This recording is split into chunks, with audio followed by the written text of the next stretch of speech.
Good afternoon. Welcome to our Lunch and Learn this afternoon. Again, my name is Heather Claw, Deputy Attorney General here at the Department of Justice. Definitely excited to continue hosting this segment of the show. Today we have a wonderful and actually an interesting subject regarding with chapters and the recent legislative override veto that happened. But before we get into that and the introductory of that, I'm going to go ahead and make a few announcements. Last week, we were able to go ahead and make an announcements regarding the Navajo Nation community outreach regarding the water rights education meeting. This is going to be on the proposed water settlements for the Colorado River and Little Colorado River. All communities, leaders should be attending these meetings to have a better understanding of what this proposed settlement entails. We have already done several meetings that started on Monday, the 29th. There is one going on currently right now that's finishing up in Chinle. There is another one that's going to be starting later this afternoon from 2 to 5 at Piñon, Arizona. Then the next one will be on Monday, February 5th, and at 9 to noon, and that's going to be in Kayenta, Arizona. That same day, February 5th, at 2 o'clock to 5 o'clock, they'll be hosting another one at Tuba City, Arizona. Friday, February 9th at 9 a.m. would be Delcon, Arizona, and at 2 o'clock that same day in Loop, Arizona. Monday, February 12th at 9 o'clock, there is going to be the last one at Rough Rock, Arizona. So definitely please attend if you're in those areas. Everything it's been going great with people having questions and be able to have their questions answered too as well. So that's very productive. So we appreciate you participating into that. Let me go ahead and give you a little bit of background of what we're going to be talking about today. So Mr. Roderick Begay, he is an Assistant Attorney General here at the Department of Justice. Initially, he was hired by the Department of Justice in 2005. At that time, Rod was assigned to chapters. He studied municipal government law and how it interconnects or does not connect with Navajo chapters. Other prior work that he has had is he was staff attorney with the judicial branch. And then he came back to the Department of Justice as an assistant attorney general for the Economic Community Development Unit. From there, he was the deputy attorney general. And then after his administration ended as a deputy attorney general, he went on to be an assistant attorney general for the water rights. So currently he is in the chapter unit as an assistant attorney general, and Roger Begay actually formed the new chapter unit. And I'll go ahead and let him give you a little bit of a background on himself, and then we'll go ahead and start into the Lunch and Learn workshop.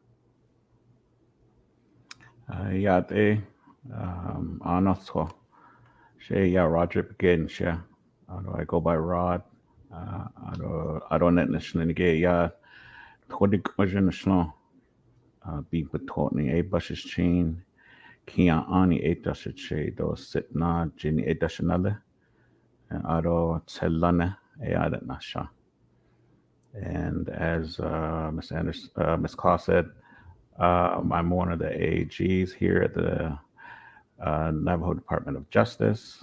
And today I'll be presenting the recent amendments. And so I don't know, Heather, if you wanted to introduce that topic or, okay. Yeah, I mean, if we can think back in October of 2023 is when Rod gave a presentation for the Lunch and Learn regarding Chapters 101. The chapter unit provided information that public may want to know about how, like, the LGA, Local Governance Act, relates to the chapter's 5 management system. chapter budget policies and budget instruction manual, and various chapter policy developed by various council subcommittees. So that was provided back in October. So we really want to go into a little bit more details regarding chapters and what they're doing and what are improving or what's in the future for them too as well. So that way the community can go ahead and have an opportunity to have a better understanding, as well as provide their suggestions on what is being provided. This definitely has sparked a lot of interest within the chapter unit, and we're going to be talking more about chapter topics within this month of February. So we do happen to continue to cover the chapters each Friday for the month of February. What we're going to be starting off today is the chapter series is the recent proposed amendments to the Local Governments Act to allow chapters to decide whether to have and host virtual and hybrid chapter meetings. I know the chapters were pretty much forced into this through the COVID pandemic. It's either liked or not liked, but this is definitely an involvement from systems. And how do we continue to keep with it, or is it something that the community wants to go back to in-person chapters? So back in March 2020, COVID pandemic, the pandemic introduced the virtual hybrid chapter meeting. And then in June 2023, the Commission on Emergency Management lifted the COVID-19 state of emergency. In turn, this removed virtual hybrid chapter meetings. In August 2023, the Navajo Nation Council proposed legislation to amend the Local Governments Act, which is also referred to LGA, to allow virtual hybrid chapter meetings. October 2023, the council passed this resolution. In November 2023, President vetoed this. And President vetoed this with the understanding that he didn't understand, or with the knowledge, or the lack of knowledge, that how is the community's acceptance of it? Is this something that they preferred, or did they prefer the in-person meetings? He was a little bit in the dark if what was the preference. So with that decision, he went ahead and vetoed the legislation. So as we know, with legislative processes within making of law, there's an opportunity to override the president's veto, and it will still come into law. So with that, president said, hey, I am not hearing, I don't understand if this is exactly what the communities want. If they want it, then they will reach out to the legislatives, their council delegates, and the time would be to override my veto on this. And that's exactly what happened. Community members reached out and said that they prefer this law and would like to go ahead and have it into law. So at that point, the legislative and delegates heard this, and they overrode the president's veto on January 23rd, 2024 at the last winter session. So I think this is a perfect example of how the legislative process can work and work conjunctively and together. So this is where we're at this point. So I'm going to go ahead and turn this time over to Rod now. Okay. Deputy AG, I have a PowerPoint, and I think that's going to be coming up here. Thank you. And the main topic for today is the recent proposed amendment. And I just wanted to go into further details about, why, and explain to the communities and the Navajo people out there, why is this happening? Why can't chapters just decide for themselves today whether they want virtual chapter meetings or not? And so I wanted to start the talk with, okay, we have laws before the pandemic happened. What do those laws look like? And so I wanted to quote from our Navajo Nation Code. Title 26 of the Navajo Nation Code contains the Local Governance Act. And so in 1998, the LGA, we call it the LGA for short, the LGA was passed, and it moved all of the chapter laws from Title II over to Title 26. So as you can see here, referencing Title 26, Navajo Nation Code, section, that little symbol means section, 1002 C, capital C, 2, little c. And that's where we get our first law here. It says no chapter official shall be compensated for a chapter meeting unless he or she was an official attendance at that meeting. And then, as you see on the third bullet point, when you go to the definition section of the Local Governance Act, it defines attendance as being present. And so, so we start out with those two laws. We also have section 1003B, and that says all chapter meetings require a quorum of 25 registered chapter members to conduct official chapter business. And so, so the basic inference you gather from all three of those provisions is that, you know, both the chapter officials and the registered voters who are attending chapter meetings, they need to be present. And presence is then understood as being there in person. So there was always this understanding of it, you know, and again, we're talking about pre-COVID-19 conditions where everyone attended a chapter meeting. Nobody was allowed to call in and vote by calling in. Your chapter officials definitely wasn't able to do that. And so everybody had the understanding this is what the law means. And of course, the COVID-19 pandemic just turned our entire world upside down.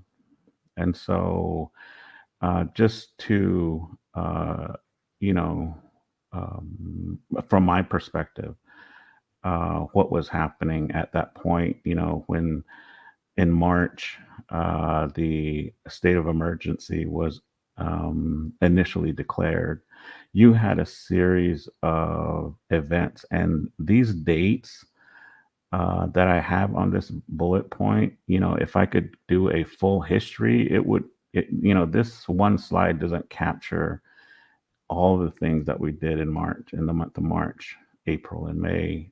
There was just a lot of things happening.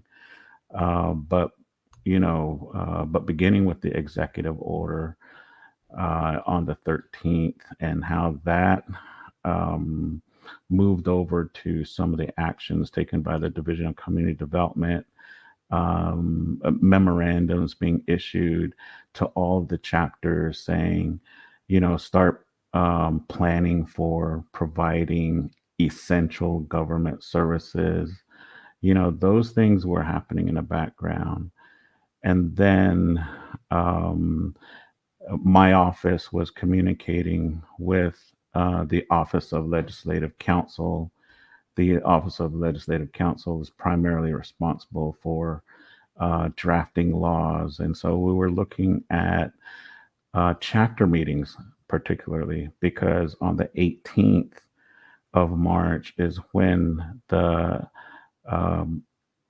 public health order came in and said, okay, gathering limits are now limited to 10 persons. And so obviously, if you're limited to 10 persons, you can't have a 25-member chapter meeting. So we started working on legislations and planning for legislations. And the first one to come out actually came out on March 20th, and that's Navajo Nation Council resolution number CMA 09-20. And that was the first initial one which authorized chapters to conduct a chapter meeting with 3 members. And the thought was, um, you know, at least the 3 chapter officials would be able to make decisions, and then at that time, the chapter meeting topics, like what they can put on their agenda, it was limited to basically 3 items. And so council, when they made that authorization, they said, yes, chapters, you can conduct a 3-member quorum chapter meeting, but you can only pass resolutions that relate to the budget, chapter budgets, because, you know, chapters still needed to operate. They still needed to provide services for their community. That requires budget resolutions. And so that was central and important to continue to do that. The second thing was to pass any resolutions related to COVID-19. And then also to declare, also to pass resolutions with regards to the any emergency declarations that might come about. And so those 3 items were the 3 items that chapters could consider under the 3 quorum chapter meeting process. And then, it would just happenstance that what we chose 3-member quorum because a week later we had an emergency public health order that limited gatherings to 5 persons. And so you all remember when that happened, you can't gather for more than 5 people. And so, and at that same time, through this time period, we were looking at also other laws in the Local Governance Act. What else besides the 25-member quorum do we need to look at in order to address and allow chapters to continue to operate? And so we, again, teaming up with the Office of Legislative Counsel, we drafted a legislation and just went through the entire Local Governance Act, and which also included talking about donations, talking about the 5 management system, how we needed to tweak certain provisions. And because, again, chapters couldn't gather, they couldn't have chapter meetings like they normally did. And so that entire package included authorization for chapters to meet telephonically or by video conference. And so that second resolution, CAP-19-20, that not only authorized telephonic, hybrid virtual chapter meetings, it also authorized chapters to consider a 4th meeting topic.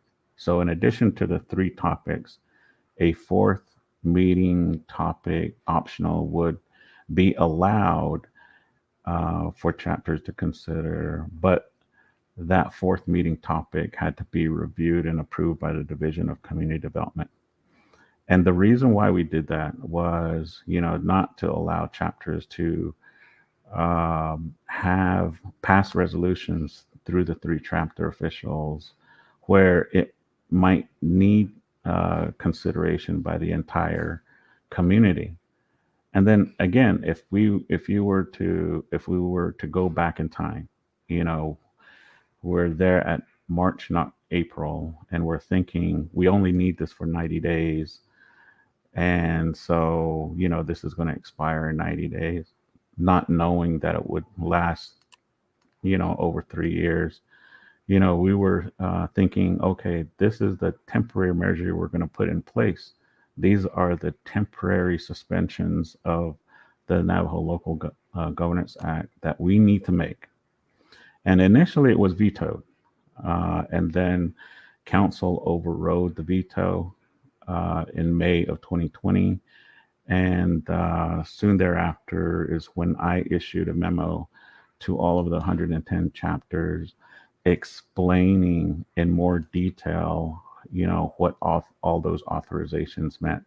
For example, hey, chapters can receive donations, for example, but you do need to use the ICS 213 forms, and you need to report this to the health command.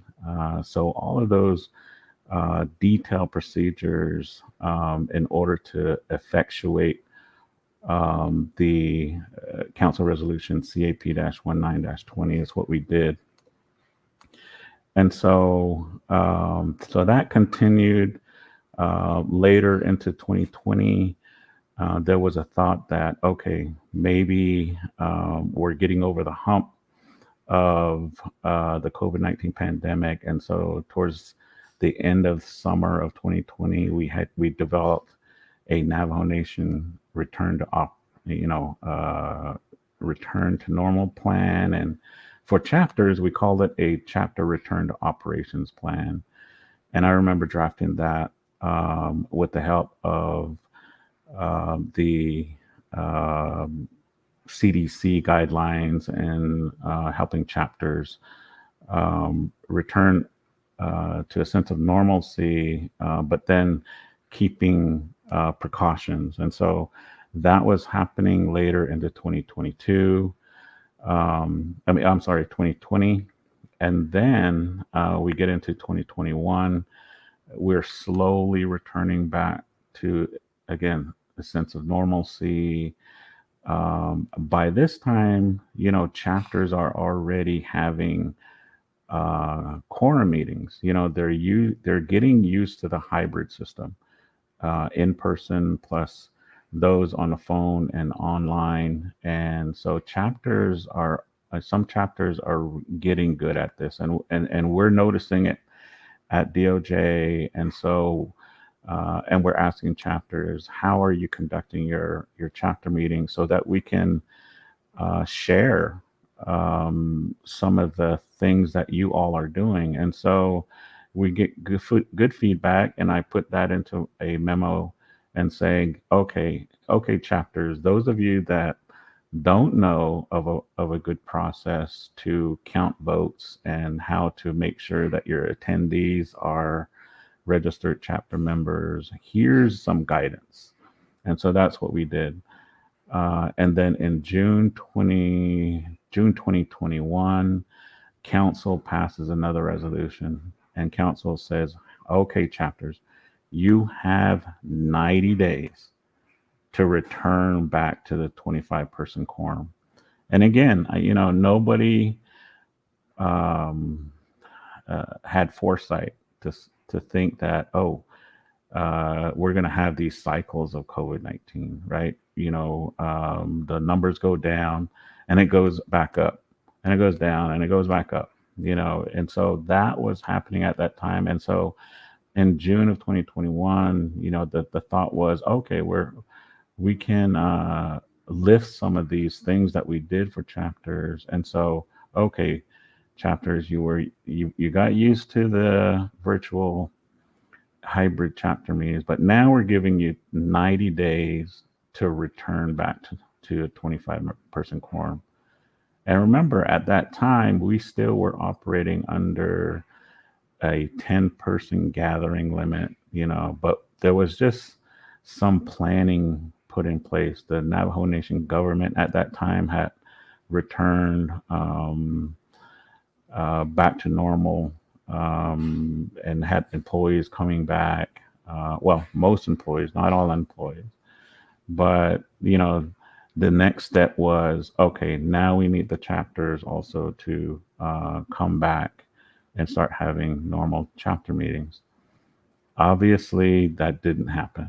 In October, The numbers are going up. It's probably not safe to do that.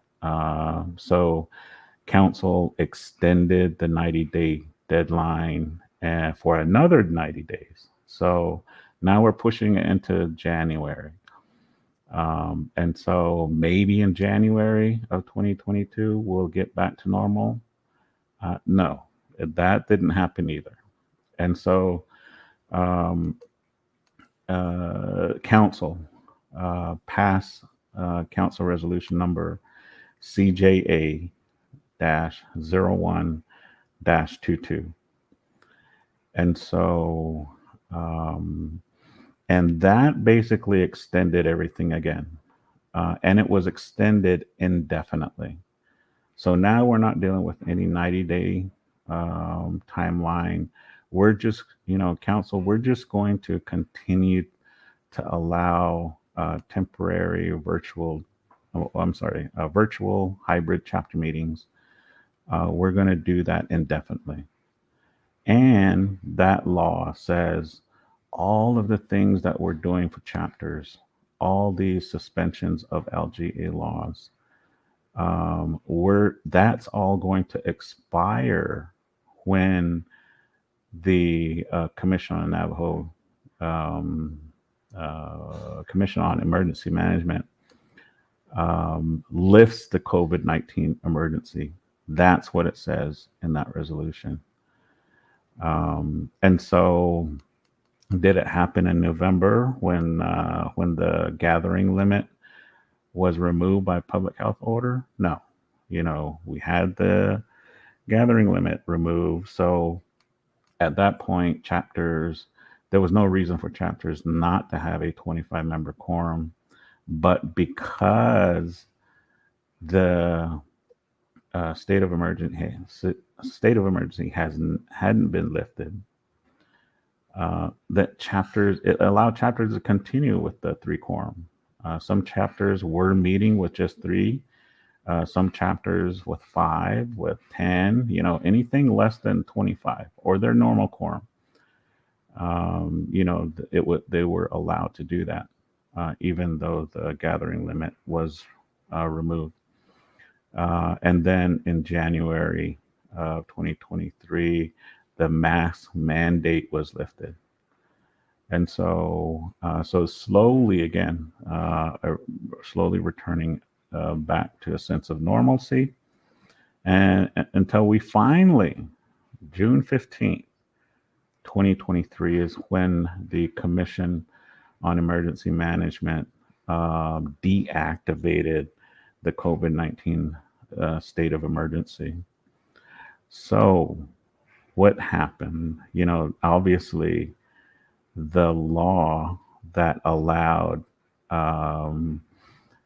Title 26 LGA suspensions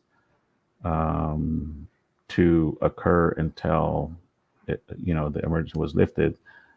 This signified at this point was that, okay, chapters, now you definitely have to return back to normal. And so that's what I explained in my memorandum dated June 23rd, 2023.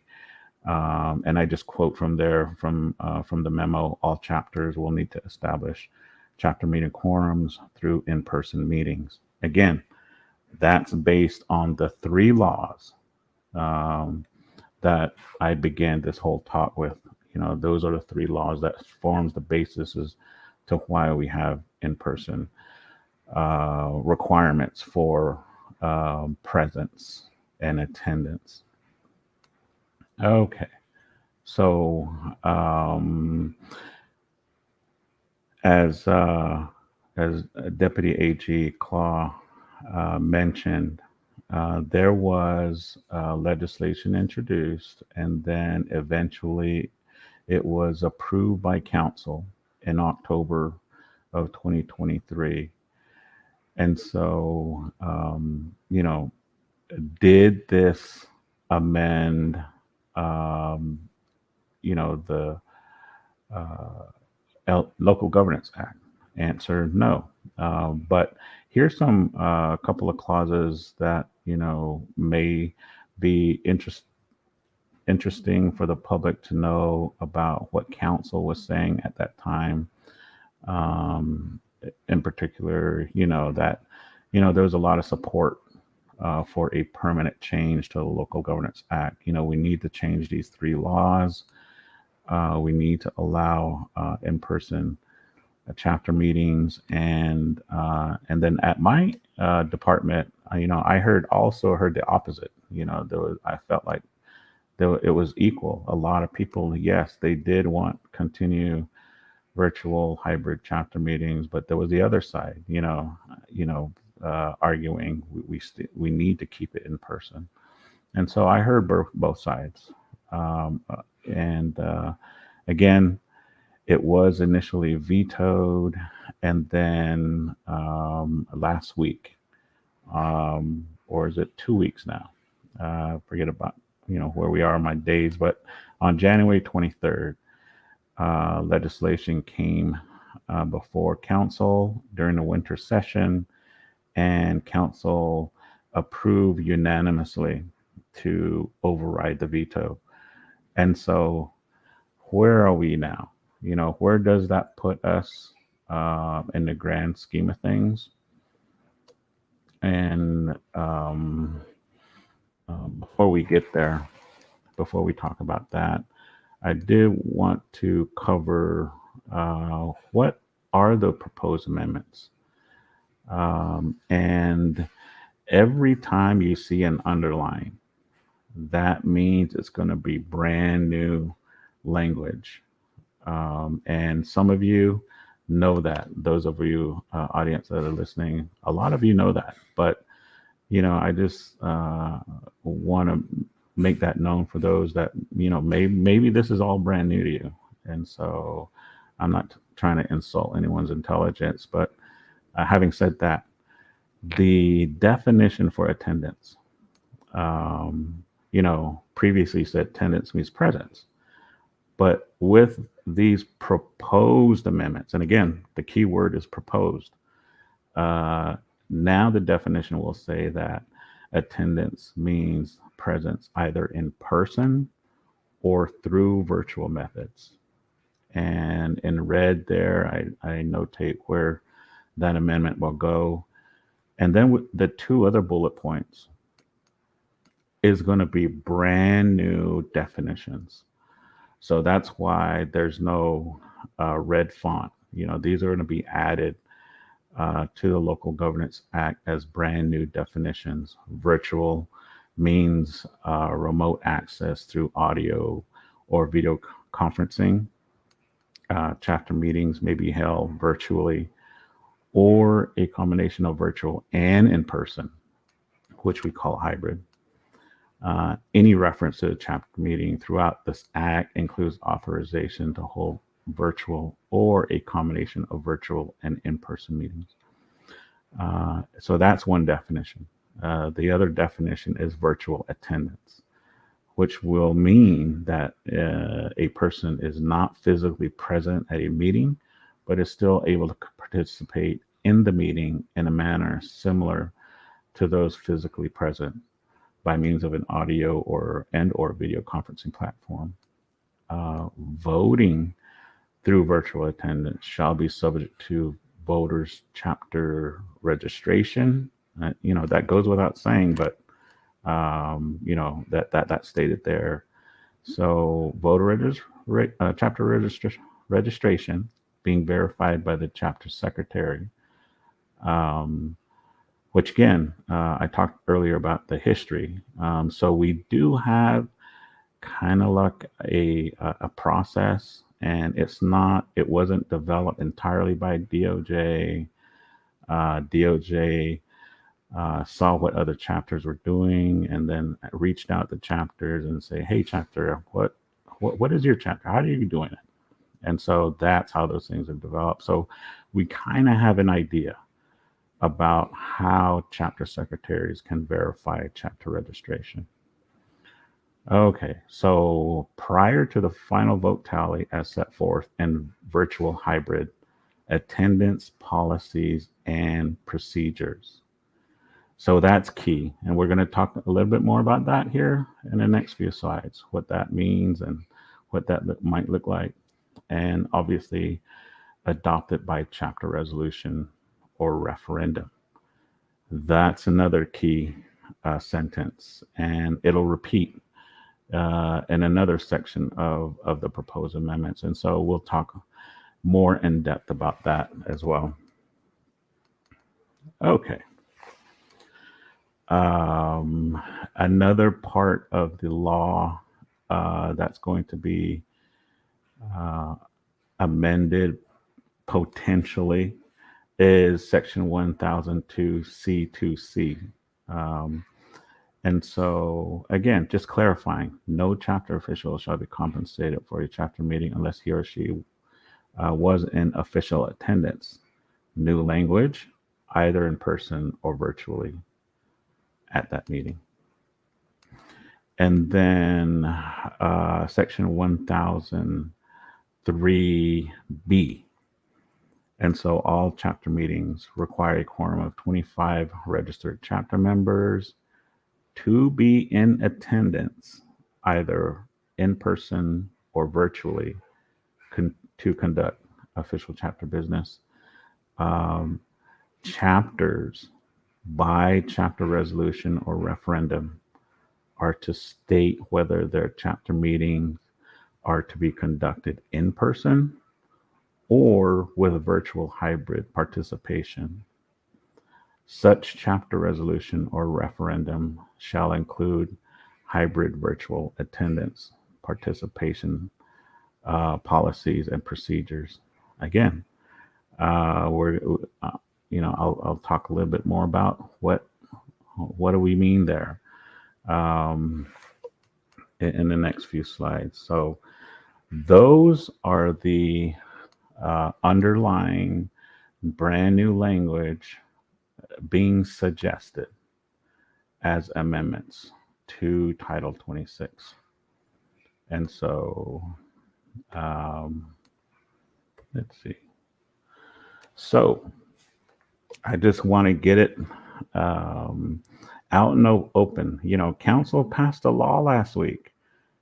It should be law the law right now today, right? No, that's not how it works under the Local Governance Act. So our leadership, in their wisdom, 26 years ago, said basically, and I'm quoting from section 1E of Title 26. So 26 years ago, our leaders said, whenever council passes a resolution offering an amendment to the Local Governance Act, it doesn't become law yet. We have to wait for a majority of chapters to agree with council. And so basically that means we have to wait for 56 chapter resolutions to come in and say, yes, we like the amendment that council passed. And then that's finally when the law passed by council becomes effective. And so over the years, we've done this a few different times, and it has taken as short as 3 months to get 56 chapter resolutions. It has taken as long as 3 years to get 56 chapter resolutions. Or council has passed a law and we never receive 56 chapter resolutions. So, so maybe some of you might think, I thought we passed a resolution. I thought council passed a resolution on this. You're probably right. And the reason why it's not law today is because we never received 56 chapter resolutions. Okay. my last bullet point there. Obviously, if we don't get 56 chapter resolutions, then, for the virtual hybrid meeting law, it won't become law. But that's self-explanatory. Or we have 56 chapter resolutions come in and they say, we don't like it. And so if there's 56 chapters that say that, then obviously it won't become law. There is a time limit, and I have another slide talking about the time limit, but my guesstimation is we need 56 chapter resolutions by July 21st. But I think that would be a safe date. Maybe it could be a couple days after the 21st, but for now, that would be a safe date to work with. All right, and then, okay, what do we need to do? What do we need to do in order to make the amendment? And I'm going to call this a two-step process. The first step is amending the LGA first. In other words, we need to have 56 chapter resolution approve or disapprove. And so, based on the latest information I received, the Office of Chief Legislative Counsel sent out to all of the 110 chapters yesterday a chapter resolution template that describes what, basically chapters can use it to approve or disapprove the amendment. So that went out to all 110 chapters yesterday. And obviously, you're going to have a regular chapter meeting in order to pass or approve or disapprove the LGA amendment. And then, whether you approve or disapprove, your chapter will need to either mail it or hand deliver it a copy of your resolution. Also, just for your information, Chief Legislative Counsel, Ms. Dana Bobroff, shared with me the email that she sent to all 110 chapters. So I'm quoting directly from her email. And so this is how this will go, basically. So if you're going to hand deliver it, chapters, then you're going to go to the Office of Chief Legislative Counsel, which is north of the council chambers, and obviously it's next to the Office of the Speaker. You can also mail it, regular mail, post office mail, and there's the P.O. Box 3390, Window Rock. And it's very explicit that you cannot send your chapter resolutions by email. And so it's very explicit that, those will not be accepted.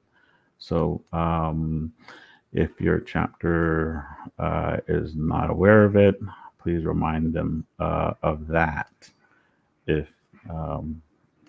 then the next step, once the Office of Chief Legislative Counsel tallies up 56 chapter resolutions to approve the amendment, that amendment will be recorded and it will be announced and it becomes law finally. And so, does that allow your chapter to start using virtual chapter meetings? No, there is a step 2. So step 2 is after you voted for the amendment, to approve the amendment, now you got to vote, go to a chapter meeting again, and your chapter, once they get notice that, hey, the LGA has been amended, now we can vote on whether for my own chapter, we're going to allow in-person or virtual hybrid chapter meetings. So each chapter, even though it becomes law, has that opportunity to vote and decide whether to have this or not. And which is a good thing because, again, some chapters did not want it. But a lot of chapters did. And so this puts, again, the vote to your local communities to decide whether to have it or not, even though it becomes law. Okay, and then under the third bullet, again, the language of the amendment talks about, okay, chapters, you can do this by chapter resolution or by a chapter referendum. And when you're doing that, you need to include policies and procedures about how you're going to count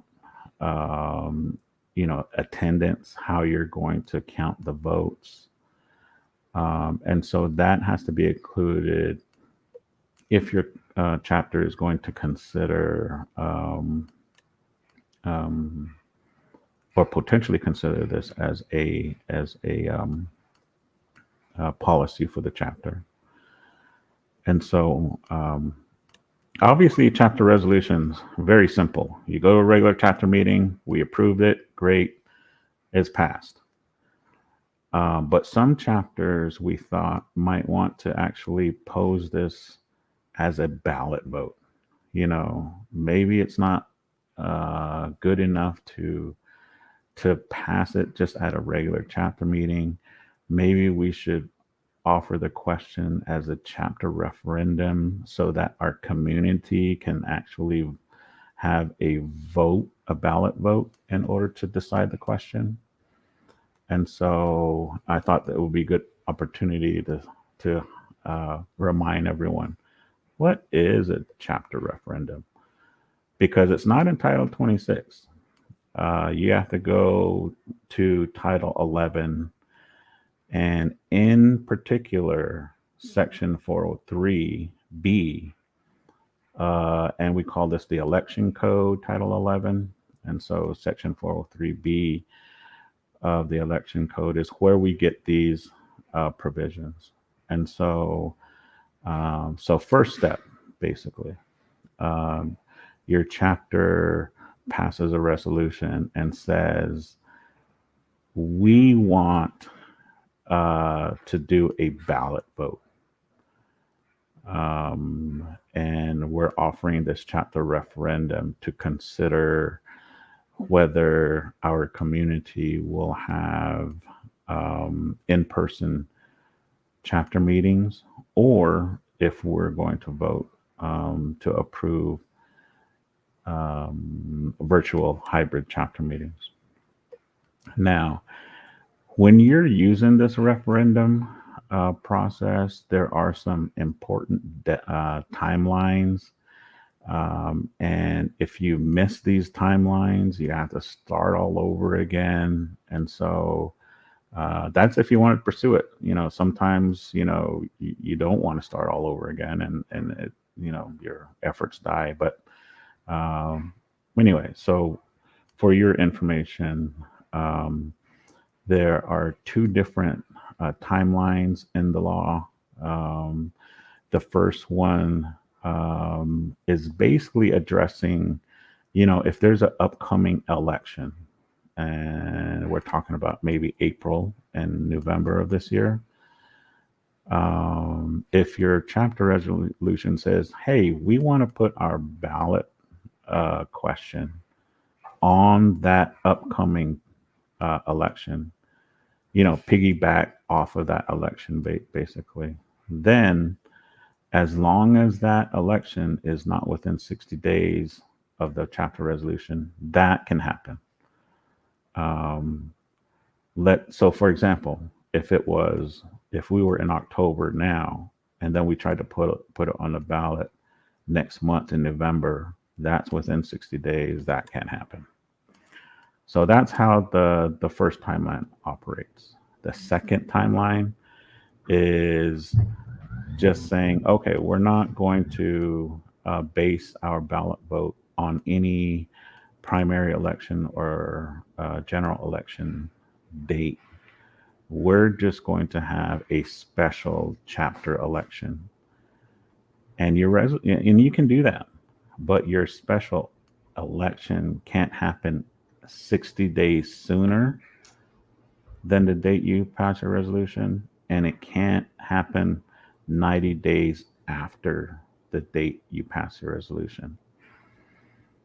And so that requires a lot of coordination with the Navajo Nation Election Office, with the Navajo Nation Board of Election Supervisors, because if you miss the timeline and you're not working with those two entities, then you're going to have to start all over. So, Also, Rod, yes. if we can go ahead, and there's some great questions here that Really? we have. And I think we've answered some of them, but let's go ahead and go over them to make sure. Jerry Begay asks, how many resolutions do we have now? And my understanding is they were just submitted out yesterday, so there's no Right. resolutions that have come in. Is that correct? Correct. Okay.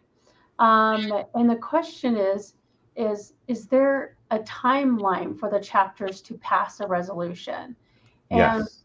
depending on if it's going to be a chapter resolution versus a referendum, as you were just going over here. No. Okay, so again, there's a two-part process. So the first one, whether to decide whether to approve the amendment, that has a timeline. That has a timeline of 180 days.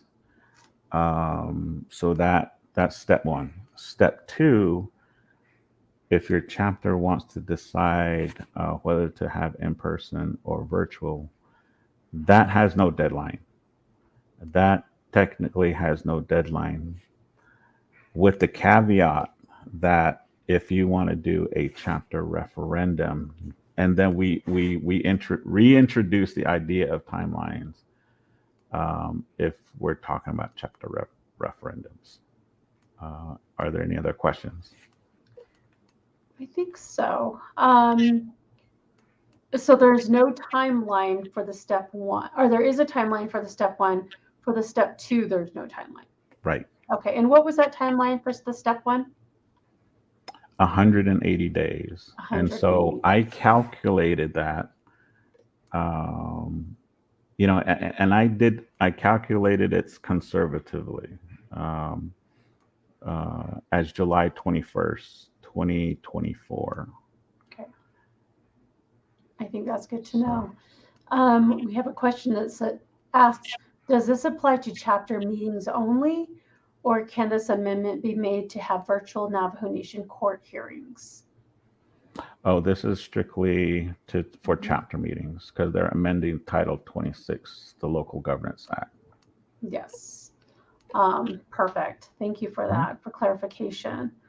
Sure. I have Tyrone's question that asked, chapters that had a reduction of quorum in place, will they adhere to that, or will it be back to 25? I have a slide coming up. I'll answer that question. Do you want to answer? Because we're running out of time. Oh, really? Oh, Yes. That's true. Okay, let me get through these next few slides quickly. All right, but I'll answer that question. Okay, so basically that's the chapter referendum process. Just as a reminder, and then queued up here. What about the chapters that already have a reduced quorum? Because back in 2012, the Resources and Development Committee, they approved a chapter quorum amendment regulation. And so based on the amount of registered voters in your community, the 25-person quorum, it can be 23, or 21 or 19, as low as 15, just based on the number of your registered voter population. So those chapters, and we have several chapters that have a 15-member quorum. That they have 15-member quorum. And, it's not going to go back up to 25. They keep their 15 chapter member quorum. And so they would decide under this new law, if it passes, if it's approved by 56 chapters, they decide, does your 15-member quorum, are you going to require all in person, or are you going to require, or will you allow virtual hybrid for your 15 quorum? And so it won't change any of that. This new law is just supplementing that. Okay. Okay, so the question is that it's not going to change the amount of the quorum, and that would still be up to the chapters to go ahead and pass. Is that correct? Correct. Okay. So again, general rule, all chapters have a 25-member quorum. Mm-hmm. But if your chapter had a reduced quorum under this 2012 regulation, you keep that number. Does that make sense? Hopefully that Yes, I think that answers the question. Correct. We have another question here that asks us, the 100 days, is that business or calendar days? And a follow-up question is, can the extension be asked for the 180 days? Is there a leeway for an extension? Good question. Mm-hmm. I would actually need to think about that one. My guess is we would need to go back to council for that if we wanted to do an extension. But I don't want to say that's the end all and be all answer. Yeah, that was a good question. I think some of these questions, if you don't mind jotting them down, maybe we can do a follow-up, since we're going to be on the subject of chapters for the remaining February, to make sure that we do answer them. Yeah. So, okay, let me go ahead and double check and see if we're missing any of these. There was a compliment from Gail, who's basically stated that she appreciates the template that was offered to the chapters, because that's also very helpful for them. And do the chapters official understand that these are templates, so voters can input or add as they see fit for their community? Is that correct? That's my understanding. Again, I could get clarification on that, and but a template by definition is a template, subject to modification. Great. And good job, Rod. Basically, it looks like we have a comment saying that they didn't feel rushed. They were able to follow this and without feeling like they're going down a rabbit hole. Okay. So yeah, I think this is definitely important, especially because this is the community's voice within their chapter. So right. Go ahead, Rod. Oh, just very quickly, I have one more slide for alternative forms of government, AFOGs. This is a power of LGA certified chapters. And so that goes back to a 2001 Transportation Community Development Committee, which was succeeded by the Resource and Development Committee. And so that establishes a more representative form of government. And so you have chapters out there that have commissioners or councils that vote on behalf of their community. So they have different quorum requirements. So this new law, if it becomes law, it's only going to supplement everything. It's not going to change any of the chapters right now. So AFOGs, if you have in-person and you want to allow virtual for your commissioners or your council members, then same processes. Decide for your community whether you want to allow this for your AFOG. And so I just wanted to add that, and that I'm glad we were able to get that all done within an hour's time. So I thank you, appreciate it. Heather, for uh, monitoring those questions for me. Oh, absolutely. I think there was one last question. I was asking for equipment and hardware provided in the budget for these chapters.